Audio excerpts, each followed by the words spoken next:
آج جو وزیر اعظم نے جس طریقے سے لائیو کالز لی، ہم نے دیکھا کہ پہلے بھی یہ سلسلہ جاری رہا، براہ راست کالز آج بلکہ زیادہ ڈیوریشن جو کی تھی، زیادہ دورانیے کی تھی. مہنگائی اور معیشت کس حد تک آپ کو لگ رہا ہے کہ یہ حکومت اس کو کنٹرول کرنے کے لیے صحیح سمت میں جا رہی ہے؟ سعدیہ، یہ بڑا آپ نے بنیادی اور بڑا موضوع سوال کیا، اور اس وقت کا سب سے میرا خیال ہے اہم سوال یہی ہے، مہنگائی کا مسئلہ جو ہے.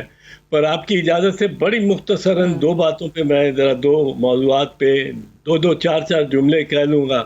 ضرور. مجھے محسوس ہوگا کہ کچھ میں نے آپ ہی کے پروگرام میں کچھ اضافہ کیا ہے. پہلی تو بات یہ ہے کہ جس طرح آپ نے ذکر کیا، آج کے بڑا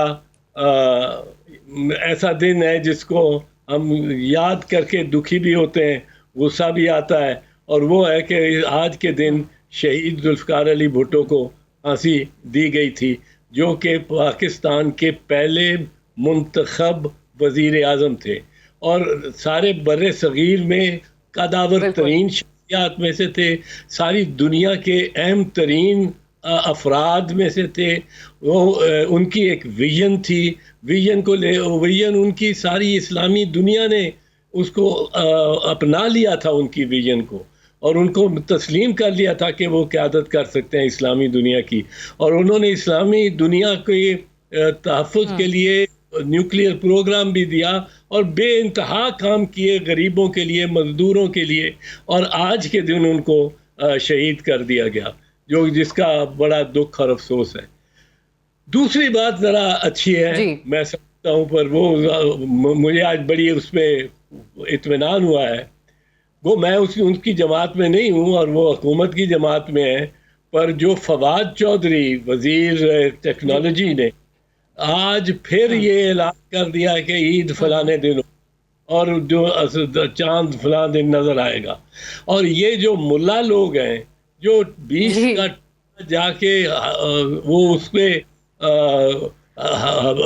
حبیب بینک کے پلازے کے اوپر 22ویں منزل پہ جا کے اور دوربینیں لگا کے اور دیکھتے ہیں، اور پھر کہتے ہیں ٹیکنالوجی نہیں استعمال کرنی، تو دوربین استعمال کر رہے ہیں، موٹر کاروں پہ وہاں پہنچتے ہیں، ہوائی جہاز پہ دوسرے شہروں سے آتے ہیں، ٹیکنالوجی کو استعمال کرتے ہیں بس صرف تاکہ پاکستان میں ایک عید نہ ہو. آپ کو معلوم ہے، مجھے کسی نے بتایا کہ گزشتہ 17 سال سے 2 عیدیں کم از کم ہو رہی ہیں، اور یہ ایک دفعہ صرف ایک عید ہے، خیبر پختونخوا میں بھی اور باقی پاکستان میں بھی، اور گزشتہ 58 سالوں میں سے صرف 2 مرتبہ ایک عید ہوئی ہے.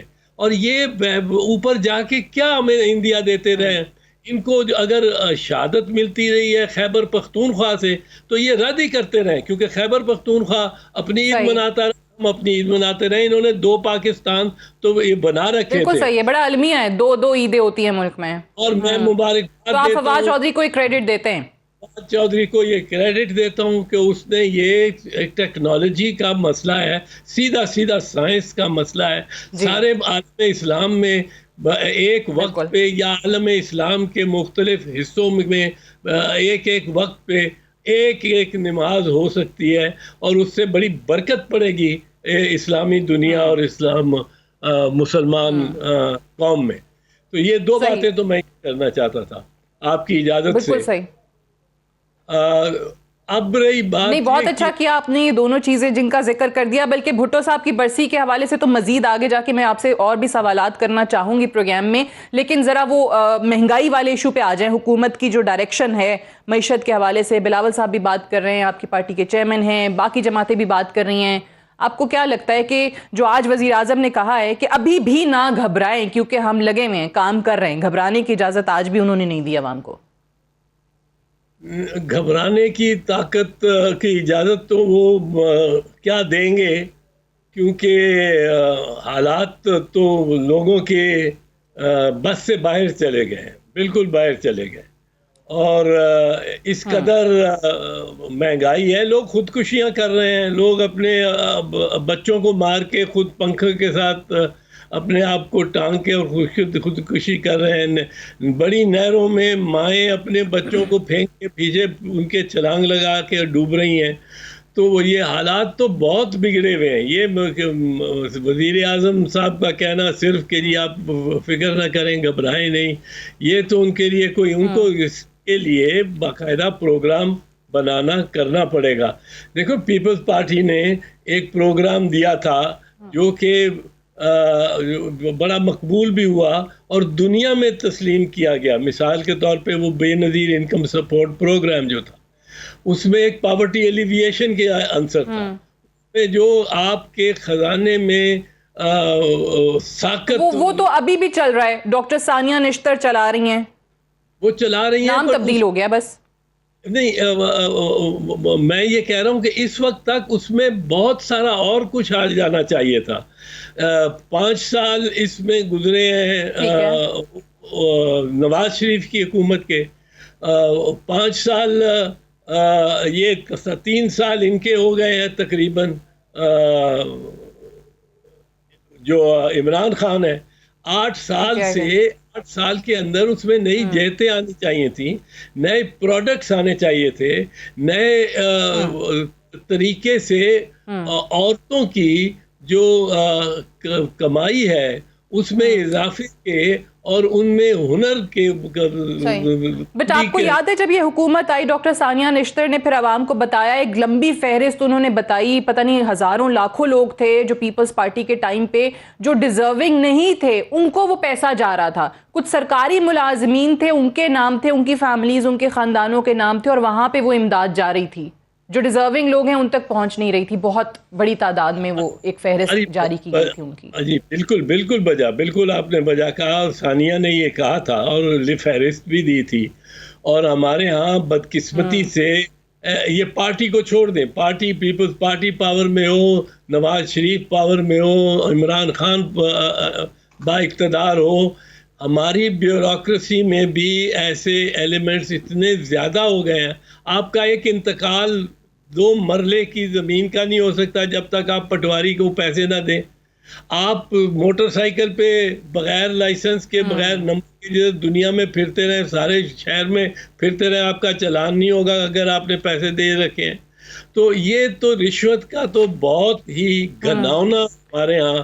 اور یہ میں یہ کہتا ہوں ثانیہ نے اگر یہ لوگ پکڑے تھے تو اس وقت تک ان کو سزائیں ہو چکی ہونی چاہیے تھی جی. ان کو پیسے واپس وصول کیے جانے چاہیے تھے. یہ بتا دیتے اعلان کر دینا نہیں, یہ زبردست بات آپ نے کی کہ ان کو سزائیں ہو جانی چاہیے تھی, صرف فہرست کا جاری کر دینا کافی نہیں ہے. اچھا اعتزاز صاحب مجھے یہ بتائیں, ابھی کیونکہ بیوروکریسی کا ذکر ہوا, ہم ہر دور میں یہ تو بات کرتے ہیں کہ اس ملک کو ڈکٹیٹرشپ نے, آمریت نے بڑا نقصان پہنچایا ہے, لیکن یہ جو بیوروکریٹس ہیں, جو بیوروکریسی ہے, ابھی ریسنٹلی جو رپورٹ آئی جسٹس عظمت سعید شیخ صاحب کی, اس میں بھی جس طریقے سے انہوں نے لکھا کہ بیوروکریسی تعاون نہیں کرتی, ان کے عدم تعاون کی وجہ سے ملک کو کتنا نقصان ہوتا ہے, ملک کی بدنامی ہوتی ہے, مالی نقصان بہت زیادہ ہوتا ہے. تو اس پہ کیوں ہر کوئی بات نہیں کرتا کہ بیوروکریسی نے بھی اس ملک کو بہت نقصان پہنچایا ہے. وہ عمران خان جو پاور میں آنے سے پہلے ان لوگوں کے حوالے سے بات کیا کرتے تھے, ان کے پاس بھی ظاہر آپشنز نہیں ہیں, جب حکومت میں آئے تو پھر انہی لوگوں کو جو ماضی کے دور میں شاید نواز شریف یا شہباز شریف نے بھرتی کیے ہوئے تھے انہی کو لگانا پڑتا ہے انہیں, اور پھر کہیں پر کوئی گڑبڑ ہوتی ہے, ڈیلیور نہیں کر پاتے ہیں, تو پھر پتہ چلتا ہے کہ اچھا یہ تو وہ شخص تھا جو شہباز شریف کے یا نواز شریف کے دور میں جس کو تعینات کیا گیا تھا. بڑی بدقسمتی ہے.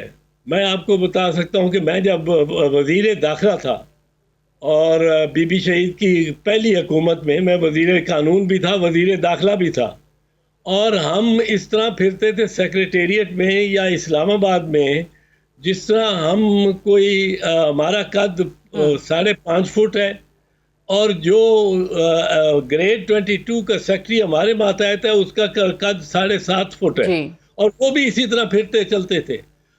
اتنا اس دن سے ہی وہ اپنا, اگر اس کو تھوڑا سا تاریخی پس منظر دیکھیں آپ, 14 اگست 1947 کا دن لے لیں.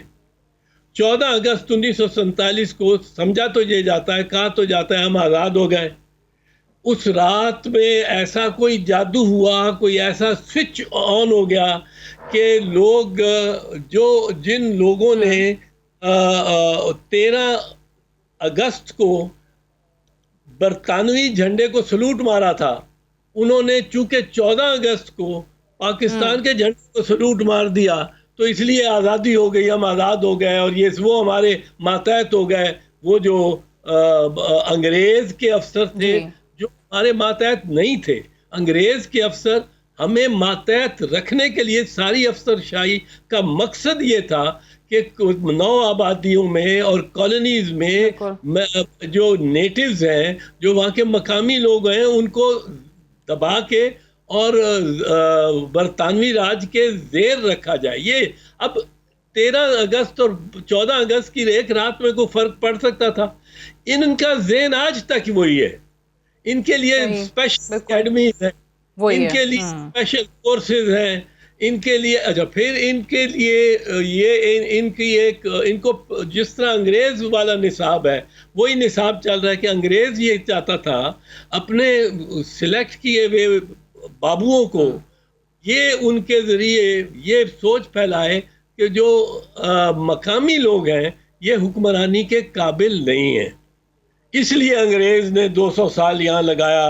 دا وائٹ مینز برڈن, جو ایک گورے کا ایک اس کی زمین پہ ایک وزن بوجھ رکھ دیا تھا اللہ تعالیٰ نے, یا جو ان کی کوئی طاقت نے, کہ انہوں نے یہ محکوموں کو آہستہ آہستہ آہستہ آہستہ اس درجہ لانا ہے کہ ان کے قریب تر ہو جائیں اور وہ کچھ حکمرانی کر سکیں.